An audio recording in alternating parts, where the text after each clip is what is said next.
Flooding and mudslides in southern Utah following the thunderstorms along the Wasatch Front. Mud and debris flowing onto the roads. These are visuals from Washington County from earlier this evening.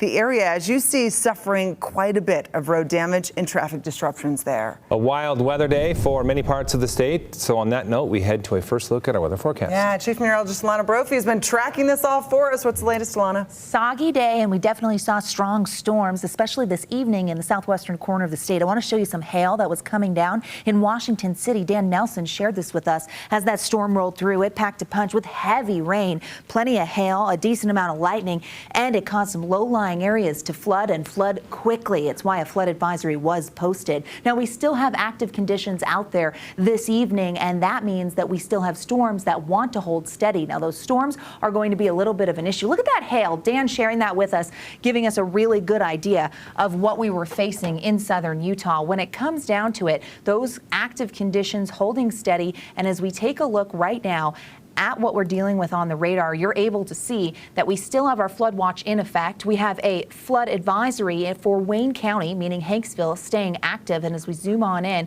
you're going to be able to take a look at the Wasatch Plateau, where, yes, we've got some storms moving through the area. We've seen these storms pack a punch, and really, it's been a cooler day with plenty of wet weather. Look at that lightning that's coming down still over Castle Country. We also had a flash flood warning for the Bear burn scar that's in the Carbon County area. US 6 did not see the debris flow move over the road, but we definitely saw some rocks moving. Okay, here's a look at what to expect as we get through the rest of tonight. These storms are tracking from south to north, and again, those areas staying active, but the Wasatch Front quieting down. Taking a look at some of those rainfall totals, I want to show you southern Utah because this is where we're starting with those severe storms. The Pine Valley Mountains picked up over 2 inches in the last few days. 2 inches at Bryce Canyon since Saturday. St. George got over an inch. Ivins picked up an inch with those two storms today and yesterday, causing some flooding in and around Tuacahn, and Hurricane picked up almost 3/4 of an inch. For southern Utah, that's a lot of moisture, but we also saw it up north. I'm going to break down the rain totals and the storm potential for the rest of your work week